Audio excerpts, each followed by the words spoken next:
Boa noite. Oi, professora. A senhora falou da sua experiência, né, da sua pesquisa. Eu sou educadora social, estudo na UERJ, trabalhei em abrigo durante 4 anos da Prefeitura do Rio de Janeiro e vi muitas coisas que mexeu profundamente comigo. E essa questão que a senhora colocou, como as crianças chegam no abrigo, é como se fosse depósito mesmo de crianças. Coloca as crianças lá, as crianças não entendem nem por que estão ali. Houve casos assim que a senhora me fez lembrar, uma situação em que uma família de 7 crianças, a família veio toda para o abrigo, as crianças que não tinham, assim, muito próximo do outro, e eram separadas por casas, e essas casas que eram separadas por idade, então separou todas as crianças quando chegaram naquela instituição. E as crianças gritavam um com o outro, chamavam o outro, aquilo foi uma comoção, porque a gente nunca tinha recebido crianças de outros, assim, do Rio de Janeiro, mas lá era Pedra de Guaratiba. E as crianças foram retiradas porque os vizinhos reclamavam que a mãe estava ausente porque ia à igreja. E, devido à organização política do lugar, aquela família tinha a casa mais humilde em relação às outras casas e foi retirada, essas crianças foram parar no abrigo. Essas crianças começaram a ir para a rua, fugiram, começaram a ir para a rua, que a gente usa evadiram do abrigo, começaram a ir para a rua e começaram a praticar os primeiros furtos e coisas mais. Essa mãe foi chamada para dar apoio para essas crianças não ficarem evadindo. Aí essa mãe respondeu assim: vocês colocaram eles aqui. Eu estaria com eles, mas vocês tiraram de mim para colocar aqui. Agora, vocês fazem o que vocês determinaram a fazer. Depois de muito tempo, essa mãe conseguiu essas crianças de volta. Mas essa família já mudou totalmente, porque essas crianças vivenciaram a rua. E voltar o que era, não daria.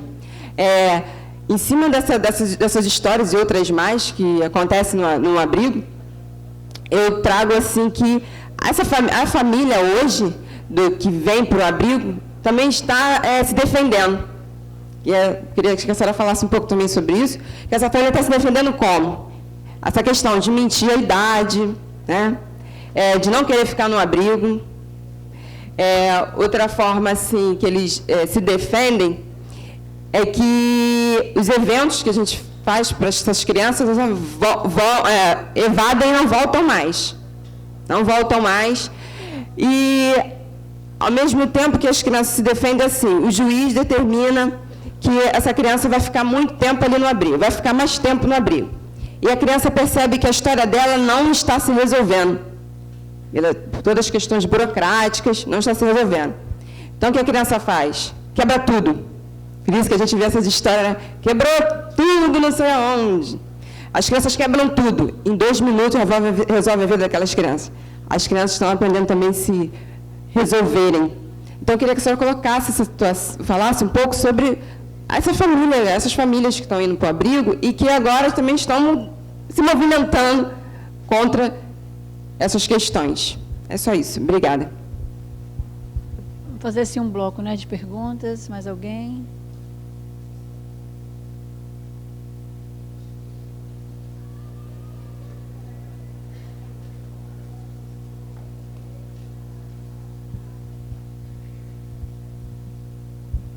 Olá, boa noite. Eu queria, mas também não ignorando a contribuição do PACET. Eu sou filha de uma professora de educação especial. Sou psicóloga também, professora, mas eu sou filha de uma professora de educação especial de 35 anos. E o relato que eu trago aqui para vocês é um relato da construção num processo atual, minúsculo muitas vezes, de construção da possibilidade de se enxergar uma negligência, tanto por parte dos pais, da família, dos professores, etc. Minha mãe é professora da rede pública e agora ela está passando por um processo que ela tem que fazer pós-graduação para agora deixar de atender às salas especiais para atender em sala de recursos. E no processo de realização de monografia da especialização para exercer essa nova prática que é necessária e que está sendo apresentada por essa nova política de inclusão, onde há essa mudança, durante o processo da escrita de análise de caso, que era o trabalho que ela tinha que fazer, uma das coisas que foi aparecendo foi a produção justamente de que agora, por essa nova política de inclusão, agora por esse novo discurso onde a criança precisa de um laudo para ela poder ser atendida por um professor, e os professores ficam desesperados atrás dos laudos, principalmente os professores que já tinham alunos e que agora não vão mais poder ser atendidos da mesma forma, então eles vão atrás de laudos para aqueles alunos que eram atendidos em classes especiais também poderem ser atendidos. Além dessa busca por esses laudos, todo um novo discurso dessa nova política, que não é apresentado como política, isso é muito importante se marcar, é apresentado como resolução a toda uma prática anterior de exclusão, e que agora o que vai se fazer em inclusão é justamente uma nova construção de novos modos de negligência, por exemplo, dos pais, que, recontados seus casos, suas histórias, vividos ali na escola, deixaram de levar os filhos aos médicos, deixaram de dar atenção aos filhos de determinadas tantas formas que agora se exigem. Então, a partir de um novo modelo de uma educação chamada inclusiva, começa a se recontar toda uma história da família, dos professores, dos profissionais, e recontar de tal forma que aquilo que se passou era simplesmente exclusão, e aquilo que vem pela frente é solução e inclusão.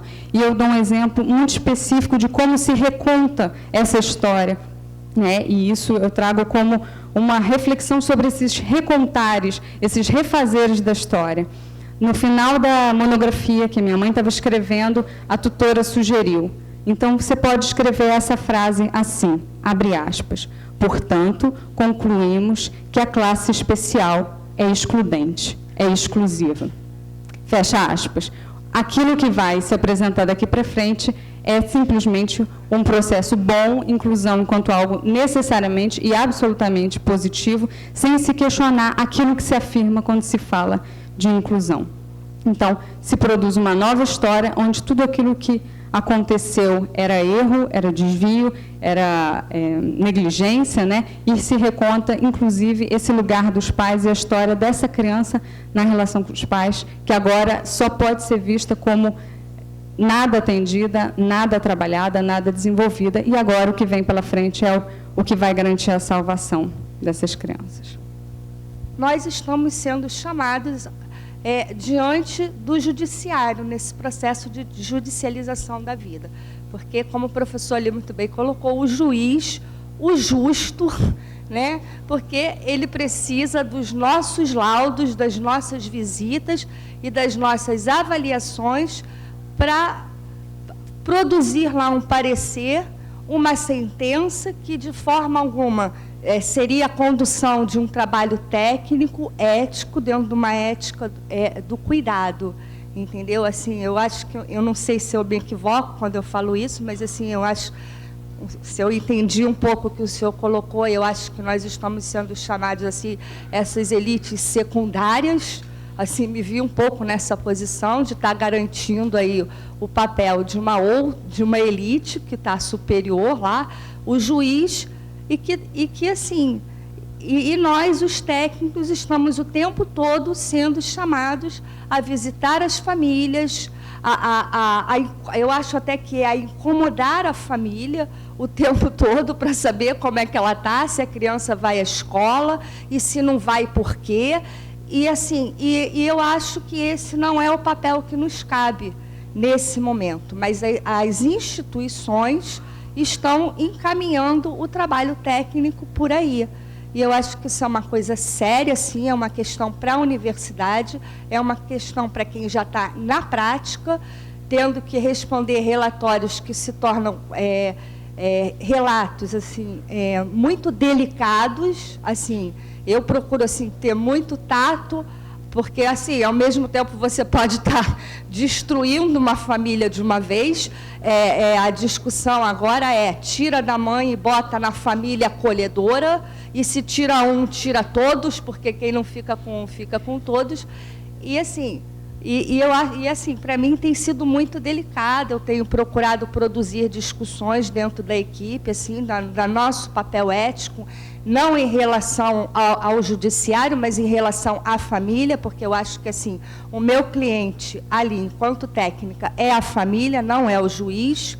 Eu não tenho que produzir respostas ao juiz, eu tenho que trabalhar junto com a família para que ela encontre as suas respostas e possa se posicionar nessa sociedade que a vê e a coloca nesse lugar há muitos anos.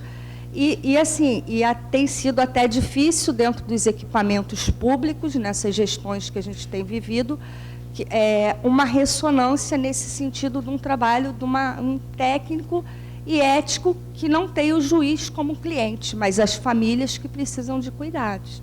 Essa, assim, é uma reflexão que eu trago, assim, para nós técnicos e para a universidade também. Obrigada. Mais alguém? Boa noite. Meu nome é Douglas. Eu tenho pensado assim como colocar um pouco em modo de pergunta, de comentário, não sei muito bem como seria, mas porque em torno dessa, até aproveitando um comentário, me estimulou um pouco mais a falar. Eu atuei no sistema penitenciário do Rio de Janeiro, né, um tempo atrás, e o sistema penitenciário é um pouco mais angustiante atuar enquanto psicólogo, porque lá existe muito controle, muita vigilância, muitas normas, muitas regras que interferem diretamente no trabalho. E é difícil você estabelecer uma prática que possa produzir bons encontros, digamos assim. E hoje eu atuo no campo da infância, ligado à proteção à infância. Fui estagiário também da Maria Lívia, com a Maria Lívia em relação ao conselho tutelar. Hoje eu atuo enquanto psicólogo em projeto social envolvido com proteção à infância. E é menos angustiante no sentido de que existe menos vigilância, menos interferências, menos normas, menos interferências como é no sistema penitenciário.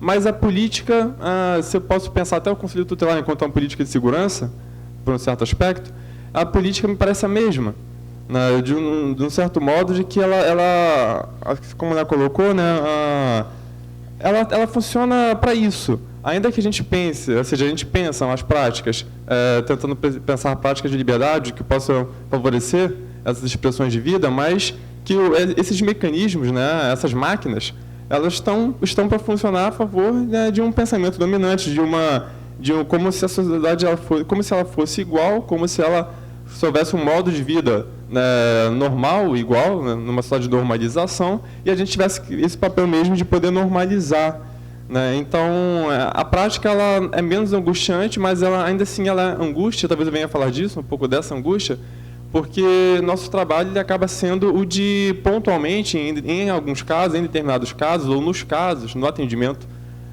no caso concreto, como no termo jurídico, atuar segundo a nossa ética. Mas, ainda assim, os mecanismos, essas máquinas funcionam numa perspectiva dominante. E também, não sei se seria talvez... acho que também fazemos parte de uma classe dominante, né? Ainda que a gente possa não trabalhar a serviço de uma dominação, digamos assim, mas estamos aí, e é essa a questão, né? Quando a gente está nesses mecanismos, por isso que também penso que não sei se basta também abandonar esses espaços negandos, ou seja, não trabalhar na prisão, não trabalhar no degás, não trabalhar, porque em todos esses espaços, né, me parece fazer parte de um mesmo discurso. E é angustiante no sentido de como você vai poder subvertê-lo, porque é complicado você fazer isso, à medida que tem o recurso legal, que a todo tempo obriga a certas coisas, mas que também é angustiante, porque o ECA, aí eu coloco enquanto pergunta, né, o ECA tem um mecanismo legal potente para que possa haver uma desjudicialização, ou o conselheiro, alguém da própria localidade, que está ali, poderia abordar de uma maneira diferente, poderia ouvir de uma maneira diferente, mas parece que talvez ele seja mais ainda punitivo do que seria talvez o juiz, que poderia ser alguém distante daquela realidade. Né? Ou seja, e se toda essa lógica funciona de maneira penal, né, não bastaria uma nova lei, não bastaria uma nova máquina, né, mas seria de pensar um outro modo de funcionar essas relações. Enfim. Vamos permitir aqui uma última pergunta e a gente fecha essa rodada. Parabenizo a mesa. Primeira vez que eu posso dialogar com o professor Passetti, estou feliz, não é uma boa palavra. Enfim, não tenho palavras agora para dizer do afeto. Mas eu venho escrevendo sobre a Unesco, a Unicef, desenvolvimento sustentável, fazendo uma crítica, né, uma problematização de tudo que virou sustentável, né? Universidade sustentável, banco sustentável, mesmo que desmate toda a floresta é o banco sustentável, e joga bauxita no rio, mas é a mineradora sustentável, Vale, etc. e tal, né? Mas uma coisa que eu queria ouvir você falar sobre as ONGs e toda essa promiscuidade de universidade com ONG, projetos, pequenas empresas, grandes negócios. Desculpa o tom, mas é bem isso, porque o professor está na universidade, mas ele tem uma óticas vizinhas, né? A incubadora do pequeno empreendimento está dentro da própria universidade pública, né? Incubadoras de cooperativas. Então, o sujeito empreendedor é aquele que, né, faz os seus pequenos negócios, que são grandes empresas, e isso é sustentabilidade, né? E tem todo o apoio do Banco Mundial, do Unicef, do microcrédito, do incentivo do microcrédito. Mas o que eu queria ouvir falar é que, será que isso seria esse secundário, esse intelectual secundário, que está também fazendo isso, acionar toda essa rede em nome da proteção dos pobres, o negócio do social, da tal. E aí agora a cultura virou mercantilizada também nos pequenos negócios, né, no turismo, né? Então, o mercado da singularidade, que a cooperativa tem que vender lá o trabalho do quilombola, o trabalho da população ribeirinha, o artesanato indígena, e tudo. Então, esse mercado da singularidade, junto com a captura das crianças nessas oficinas de artesanato. Então, assim, eu gostei muito da sua fala, eu queria ouvir você falando mais do que você tem chamado de ecopolítica.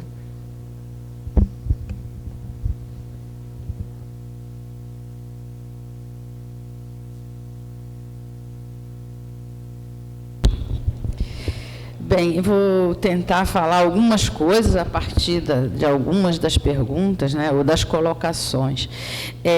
Em primeiro lugar, essa história, né, a história da mãe, eu achei ótimo, né, que a mãe diga, olha, vocês botaram ele ali, agora se virem, né, problema de vocês. Quando eles estavam na minha casa, eu atuava, né, agora cabe a vocês atuar. Então, quando você fala o que tem sido, como é que acontece? Na minha experiência, o que eu tenho visto é isso mesmo que você observou, né?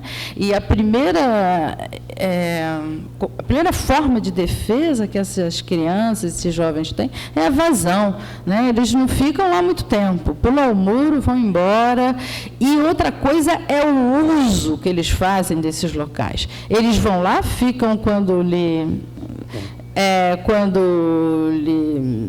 interessa, e depois vão embora, né? Então, eles estão aprendendo a fazer esse uso, né, para se esconder da polícia, ou porque estão com fome, ou porque naquela noite não tem quando dormir, né? Em alguns casos. Agora, tem alguns casos que são as crianças menores e que são colocadas ali e fica mais difícil. Mas as resistências, elas são muitas, né? Elas são muitas do lado das famílias, do lado das crianças, do lado dos adolescentes. Eles vão aprendendo, entrando no sistema, saindo quando querem. Então, essa ideia, né, de que quando você abriga, está definido, né? Está definido num discurso, e que depois essas coisas vão buscando desvio, como é a vida, né? Não estão fazendo nada de diferente. Essa vida que não se aprisiona, e eles vão aprendendo. A Ana falou lá da educação especial. Até acho que não tenho, eu acho que foi mais um depoimento que você deu de uma questão importante, e o que eu consegui pensar é como que essa questão vai se ampliando, ou seja, a questão da negligência, a cada lei que se impõe, e você falou de uma lei que se impôs, então ela cria uma outra prática de negligência, né? Então, cada lei, né? Então, a lei da palmada vai trazer trazer uma coisa, a mãe, não só que castiga, né, o que judia, como o Passetti falou da criança, e isso vai se ampliando, né? O que fez, né? O que se fez, por exemplo, no caso da educação inclusiva, o que se fez até então não vale mais, porque você tem agora que ser determinado por uma lei. Então, a hora que tem a lei, ela reorganiza, né, a forma que até então se constituía, os arranjos, as condições.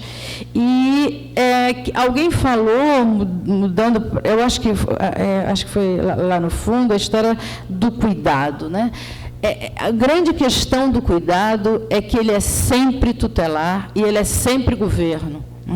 Então, essa ideia, né, do cuidado, que a gente tem que pensar muito na ideia de cuidado, né, porque quando a gente pensa... mas foi um pouco, eu acho, o que eu falei sobre proteção, né? A proteção, se você olha para ela assim de forma ingênua, não, é bom. Está protegido, está guardado, está alimentado, está bonitinho, está limpo, está organizado, tem todas as vacinas em dia, né? Mas e aí, né? Porque, que proteção? Então, existe uma proteção, e eu estou puxando também para a ideia de cuidado, que ela vai se impor, né, pela tutela, pelo governo e pela forma, ou seja, eu cuido de você desde que você se organize da forma que eu quero. Né? Então, fora isso, não tem muito jeito, né? Eu só te cuido, se você estiver organizado nas minhas lógicas. Então, tem essa história mesmo, né? O que a gente tem visto é assim.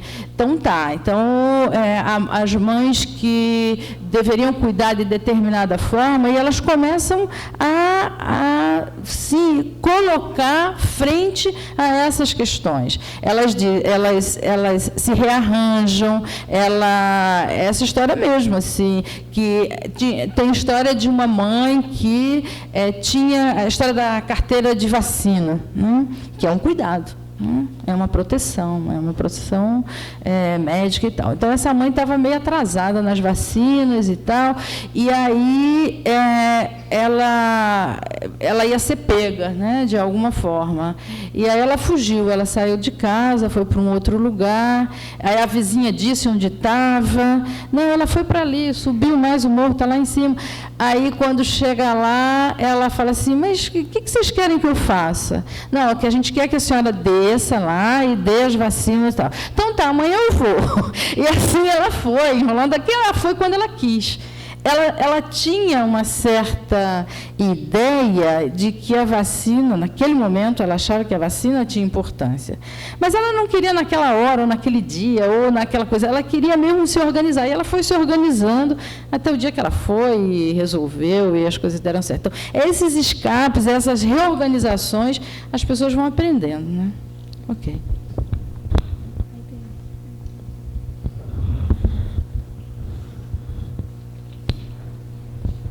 Eu diria o seguinte, que nós estamos mais ou menos acostumados atualmente com dois tipos duas maneiras, digamos assim, de lidar com os problemas que nos são apresentados. Ou nós fazemos descrições de casos sumários, que implica em denúncia, uma prática de denúncia que enuncia uma possível correção, melhoria, mudança, e que no final das contas termina naquilo assim, o que é que você propõe para colocar no lugar, ou como eu vou deixar melhor isso.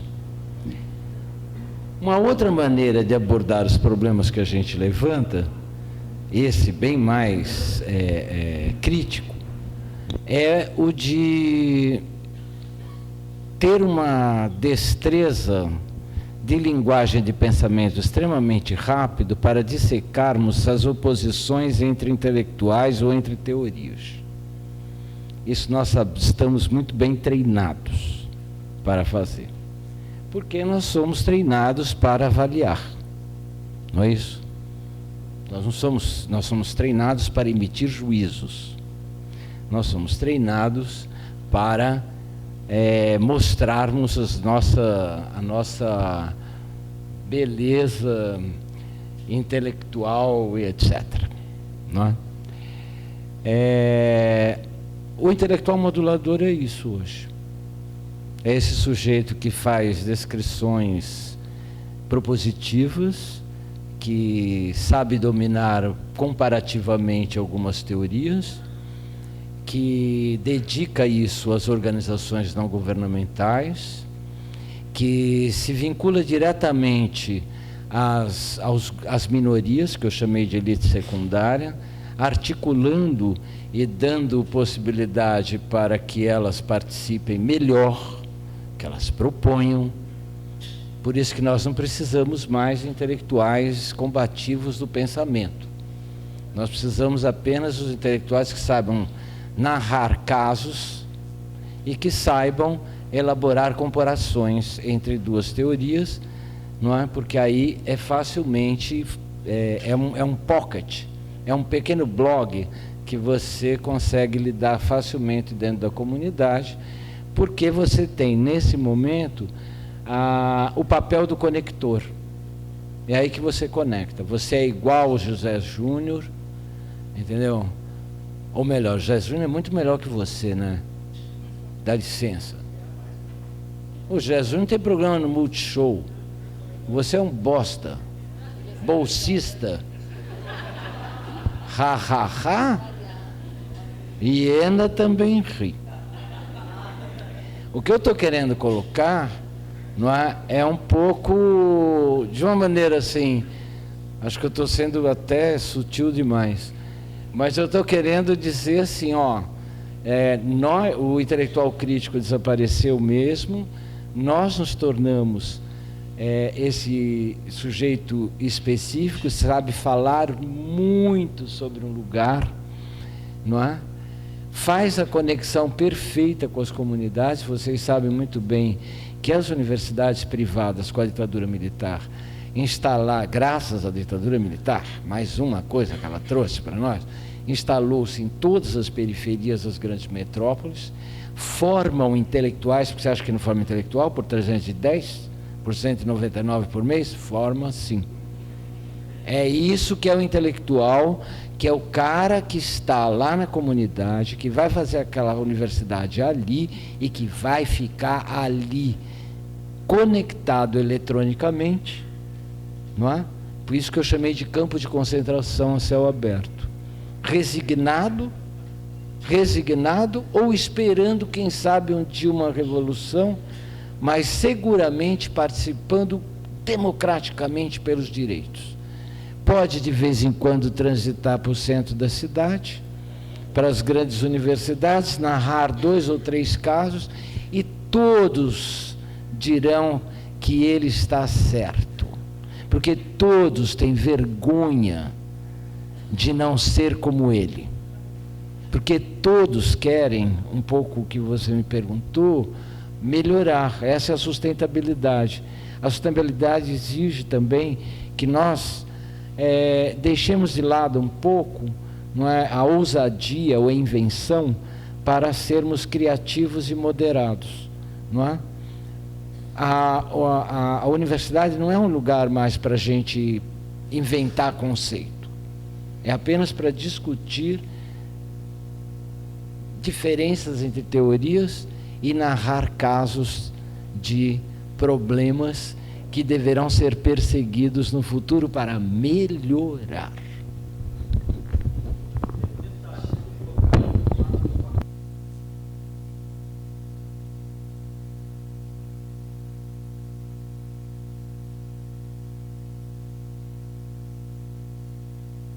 Falando de uma coisa que é mais sofisticada. Eu estava falando do intelectual modulador, não é? Que é esse sujeito que está fazendo esse trânsito entre elites, né? Você já está falando da elite. Essa eu acho que ainda merece um estudo, a produção desses intelectuais merece um estudo mais mais detalhado. Como nós estamos envolvidos com uma pesquisa muito grande, não estamos nem na metade, não é que você pediu para falar de ecopolítica, eu não vou falar porra nenhuma, tá? Porque eu acho que a gente está envolvido com isso, estamos envolvidos com isso. Essas reflexões que eu estou trazendo são coisas que estão me incomodando. Como me incomoda muito a gente não está discutindo os conceitos empíricos que têm a ver com a nossa realidade. Para ser bem sincero, eu não vou falar mais.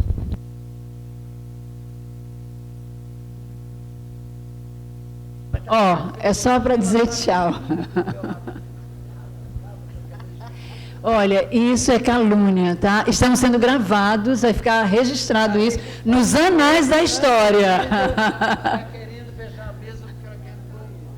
Também, mas também porque já são, que horas? 8h30, né? Nós não temos mais corpo. Então vamos só aplaudir, né? O Edson, a Lívia, todos nós. Cadê a Estela? Cadê a Estela? Estela está ali. Vem, Estela.